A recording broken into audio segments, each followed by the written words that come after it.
Everything that happens to us in life is an opportunity for growth and for expansion. And that no matter how old you are or what your circumstance, you have the power to adopt, an attitude that take in those events will allow you to receive the information that the event and potentially the emotions, potentially the pain that those events cause as opportunities for growth. And taken in that perspective, those events are not full of judgment. They're essentially they're full of gratitude because those events that happen provide a learning opportunity. And if someone can make the shift to see those events as the learning opportunities that they are, it gives one a path to gratitude, to forgiveness for others who might be involved, forgiveness for oneself for the judgments that we might place on ourselves, and to see those events as blessings that allow us to experience more in life and to grow as people.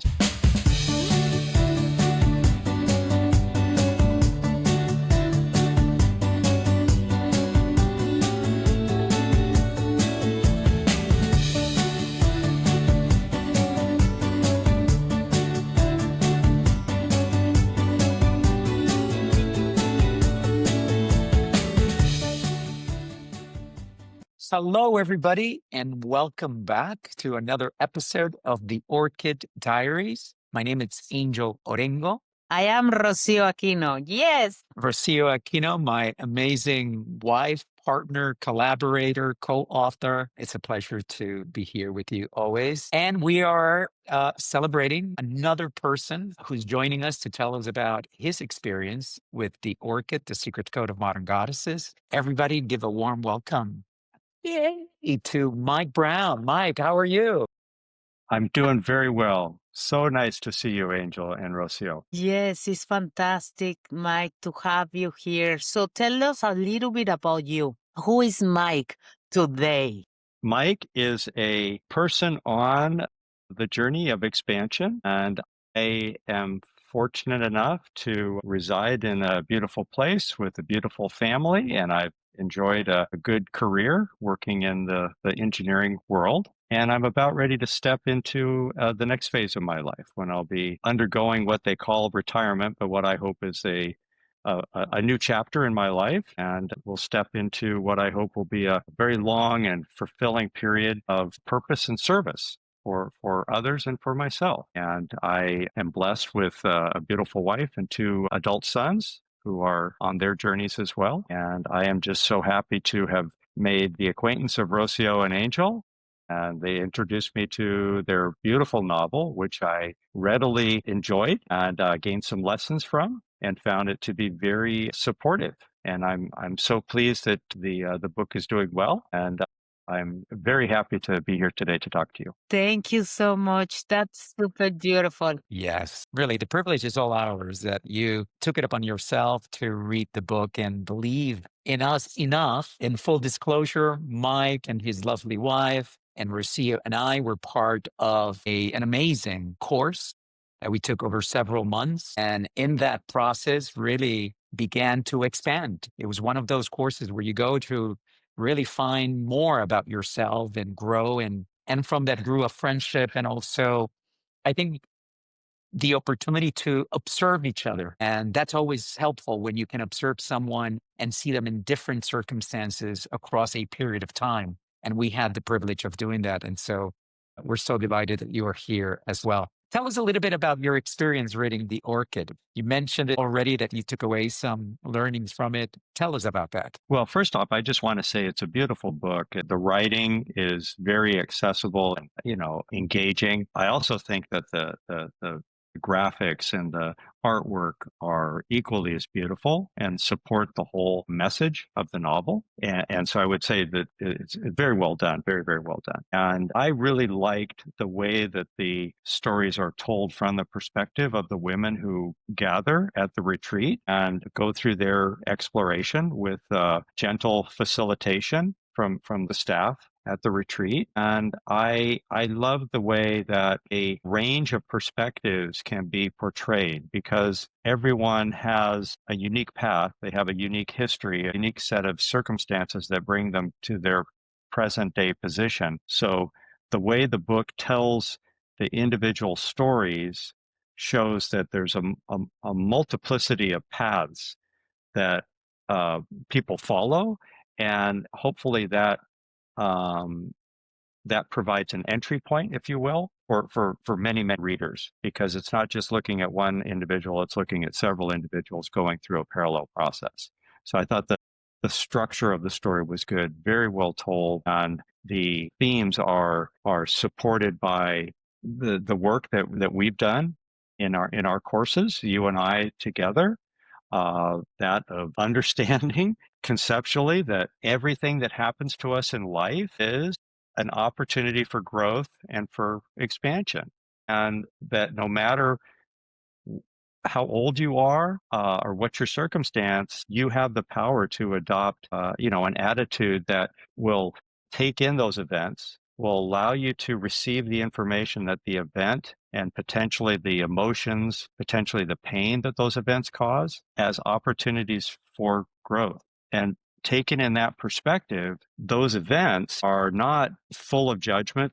They're essentially they're full of gratitude, because those events that happen provide a learning opportunity. And if someone can make the shift to see those events as the learning opportunities that they are, it gives one a path to gratitude, to forgiveness for others who might be involved, forgiveness for oneself for the judgments that we might place on ourselves, and to see those events as blessings that allow us to experience more in life and to grow as people. So I find that the book articulates those lessons very, very well.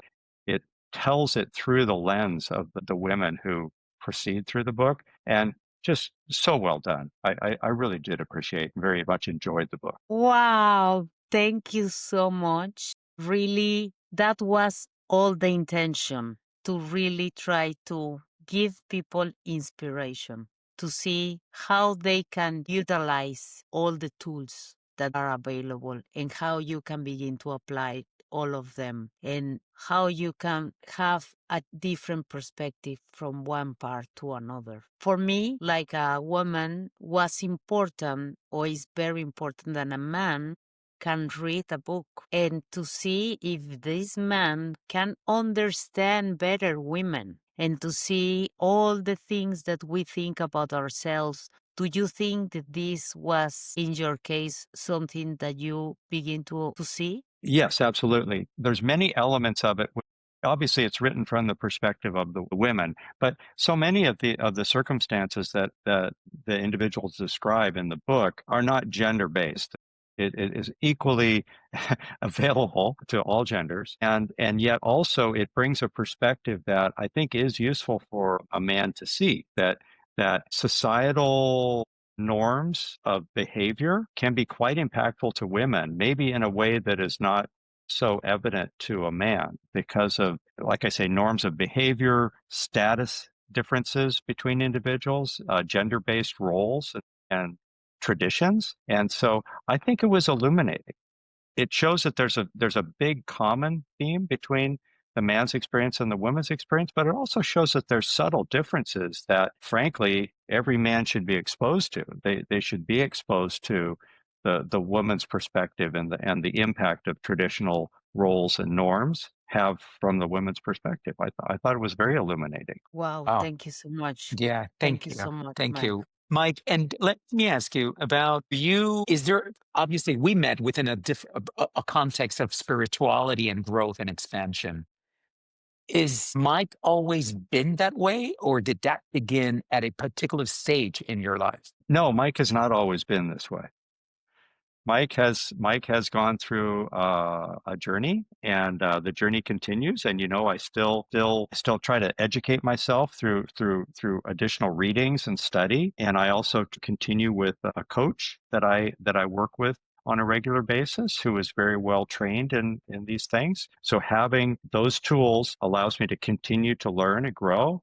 I'm continuing to journal and continuing to speak to others and try to provide assistance to others who are suffering family members and others who being exposed to this has allowed me to see that I can provide a service to others who are struggling and who maybe need some information. And I try to provide that in a gentle way that is accessible, and to be there and listen for them, and I'll say spread the word, spread the word of this learning to others who might not have taken a seminar or done other things. So I think there's opportunity for all of us to help one another, to be assistants for one another. Reflecting back on your question, I was fortunate enough not to suffer from a very traumatic childhood. I had a stable family life. There's nothing that I can point to that's really a lot of drama. Had relationships, some were successful, some were not.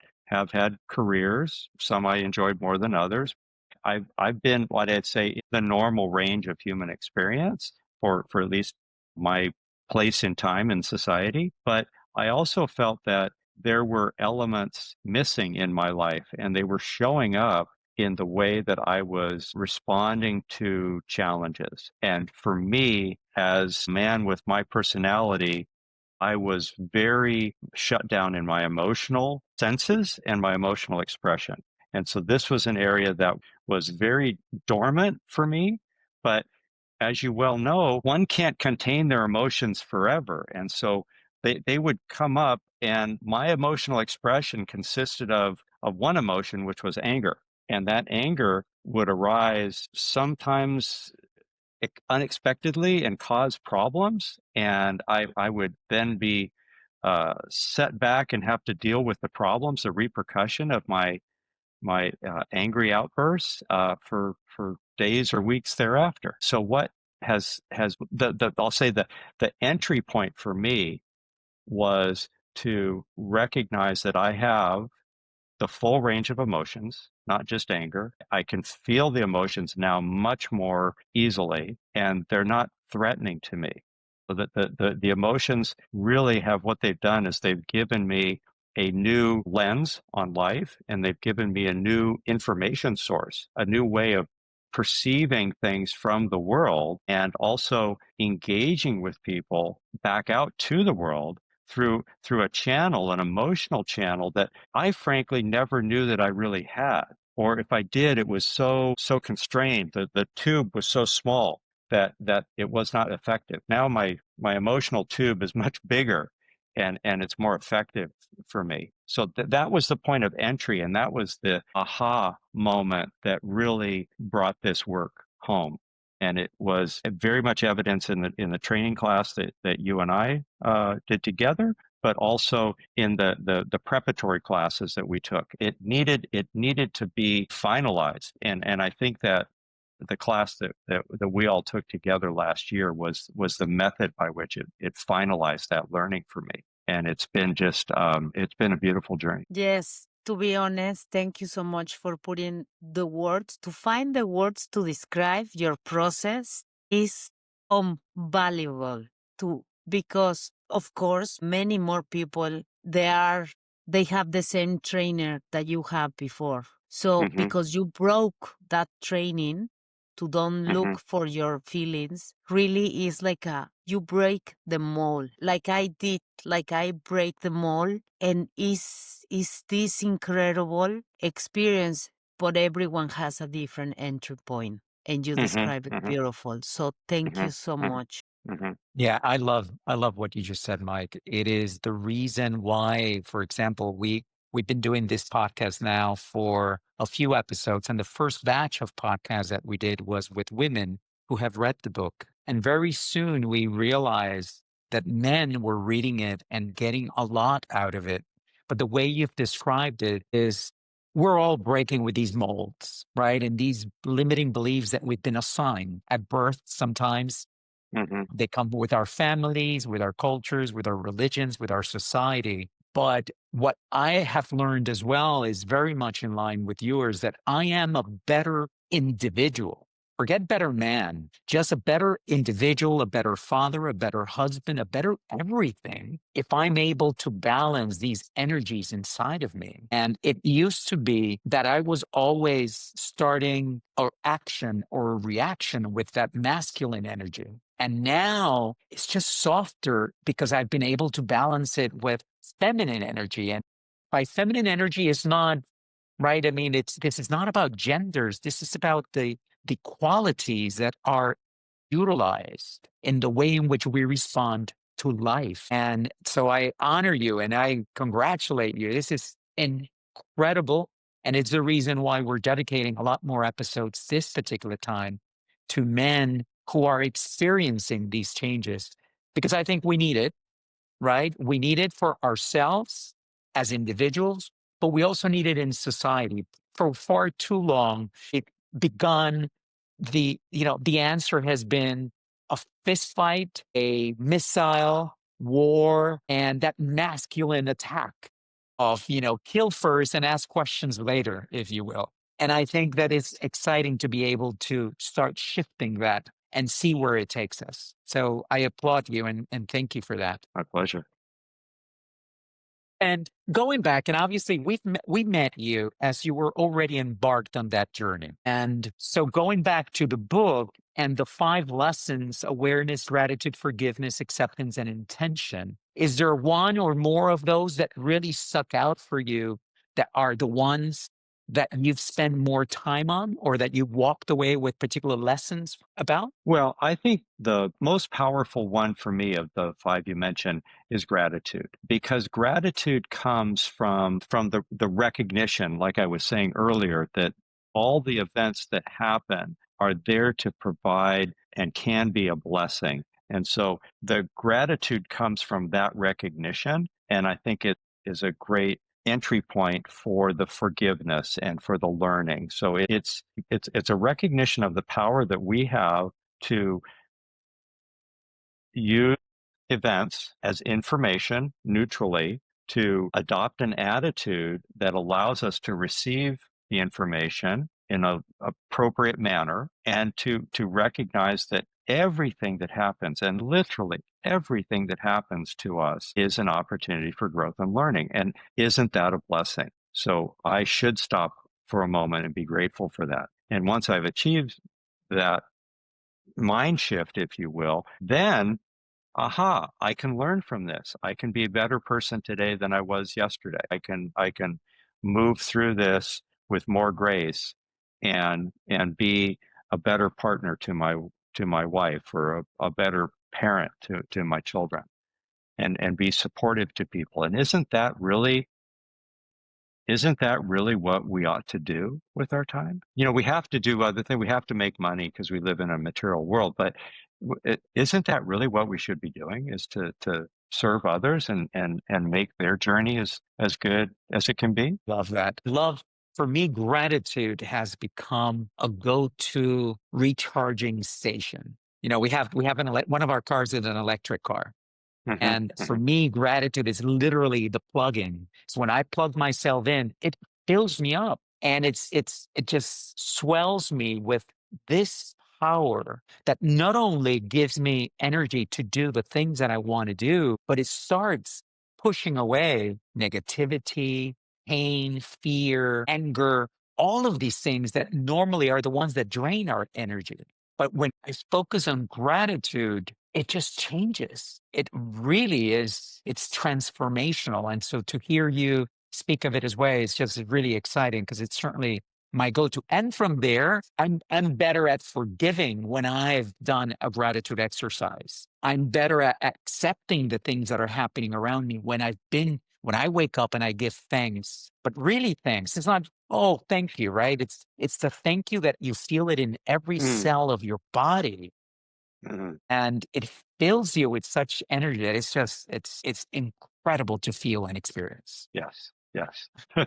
Come on, guys, it's incredible, really, to have this work. So tell me, have you ever shared the book with somebody? Well, I gave a great review to my lovely wife. She is not a reader. So I want to ask you a question. Is there an audio version of this book? Yes, there is. Because I could definitely see her being it being more accessible to her as an audio book. Yes, there is. And it's a lovely book. The person Experience. who narrated it for us is absolutely spectacular. It's an Okay. experience. You're gonna listen through music. The person who did it as a professional, who really, when you listen, you go inside with the voice and begin to feel the experience. Thank you. I will turn her on to that. So, Yes. Mike, tell us if there are men who are skeptical out there still, whether it's because whatever reason, the cover, the title, the I haven't connected with my emotions yet. Why do I need to change? Why would you recommend for them to read the book? I think lessons are there for men and women equally. I guess I would just encourage them not to be put off by the fact that it is told from the perspective of the secret code of modern goddesses. I don't think that's a reason to decline to read the book. I honestly have not, beyond Janice, haven't recommended it to anyone else, but I'll try. I will make a recommendation and I will see if I can encourage another man to take it up. Amazing, amazing. Yes. And tell me something. It's Go ahead, Rocio. it's really, Mike. You don't have idea how much women are asking us. Okay. Yes, women. But we need the men. We need all the men in the world here with us in the table. We don't want a table by ourselves. We want a table that we can share with everyone to really create a different reality. So we need all the help for more people to understand that it looks difficult, but it's not. Every time that you invest in yourself, tell me, how do you feel? So Great. much better, so much more energized and so much more at peace. I can make it through my day, my life so much easier. Yes, because Wow. instead of focusing yourself in something that is lacking, is you are focusing yourself in what is there and what else, right? So it's incredible to really experience this beautiful work.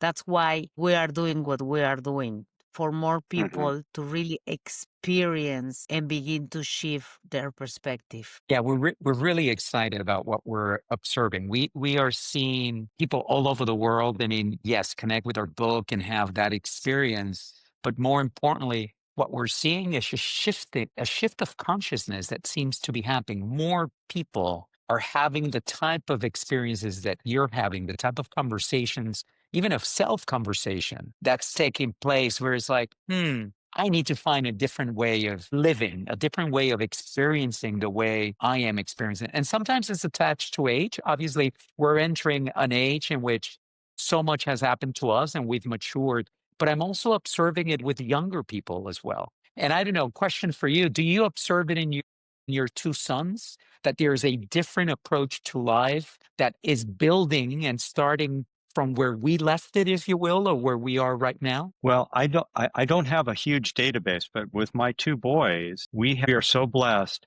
to have two intelligent, emotionally accessible, emotionally mature young men that we have never shied away from having conversations with them, of expressing ourselves with them, and they've seen us behave properly around each other. They've seen us behave not so well around each other, and we talk about it. It's not a secret. It's not a shameful thing. And so I feel like they are much more emotionally mature at age 23 than I was. And that my hope is that they will be able to take that even to a further level, and that they'll far exceed where I am or ever could be, because they're smarter than I am, which is number one. And they're young and energetic, and they're not afraid to learn, and they're not afraid to challenge themselves. So I think, at least with my boys, it's been a very positive experience. And then I see their friends, the people that I don't see everybody that they interact with, but the people that they collect around them, and the friendships that they've built and maintain. They have friends that they've completely grown up with from age 1 or 2 years old. They're still very tight with, and they have a great community, and the way that they connect. And here's actually a positive part of social media and digital communication is that now their friends are finding jobs and school in different parts of the world, England and all around the United States, and yet they're maintaining connections. They're getting online with them. They're having conversations on a regular basis. The distance and the time zones don't really seem to impact them. So there's a positive element to this digital age that we're in. And I see my boys incorporating that into their life and using that to build and maintain relationships that is far beyond what I've ever experienced. I think there is hope. I think there's a lot of hope for young people if they get exposed to these learnings, these lessons in a way that's accessible to them. I think society can improve. We think so too. It's wonderful to hear about you and your sons because we see it in our daughters as well. The conversations that we are involved in, they're 19 and 17, blow us away simply because of the insightfulness of what they are seeing, experiencing, and in a way, the way in which they're approaching already their issues and their challenges, right? It comes from a totally different, much more prepared, open, curious way than perhaps we were in our early years. That's wonderful to hear on your end, and certainly has been our experience as well. Yeah. Now, and tell me, your sons, how do they see this shift in their father, which obviously they must have observed and followed very carefully, sometimes perhaps even skeptically at some point. How do they see it today? I think they see it positively. I think they see that I'm a more calm, purposeful individual, and that there's less conflict with my wife, and that we're able to maneuver life's up and downs a little bit better. We have never been shy about expressing our feelings to one another, and it's becoming even more so now. So I think that they've been able to see some improvements in me. Oh, that's That's incredible. beautiful. That's incredible. That's beautiful. Thank you. So please give your beautiful wife all my love because I will. we need to see each other soon, please. We're coming to the end of this conversation. Mike, is there any last words that you want to share with us or with the audience? Thank you so much for investing the time and the energy to write such a beautiful book. It really carries a beautiful message, and the heart that was put into it is evident. It's evident in every page. It's a beautiful book, not only in its presentation, but its content as well. And so thank you for sharing it with me, and thank you for sharing it with the world. Thanks to Thank you. you. This, for all the words, is really, we are here only to serve something bigger. So it's a pleasure. Yes, Well, our, it's our been a purpose. pleasure talking with both of you, and I look forward to seeing you again up close very soon. Yes, thank you so much. It's our purpose to share, to really to become better human beings, to continue the path in which we're all in, and through that, hopefully help others find their own path towards that greatness that we all carry within. So thank you for your words. They humble us, and we're appreciative of them. And to everyone else who's been with us along these minutes that we've been together, thank you for your time. We remind you that you can get The Orchid, The Secret Code of Modern Goddesses, electronically, physically, in audiobook, both in English and Spanish, wherever books are sold. So we encourage you to read it. Rocio, thank you. I love you. And Mike, thanks so much for your time and I for love you. allowing us the privilege of sharing it with you. Thanks. Peace be with you, both of you. Yay!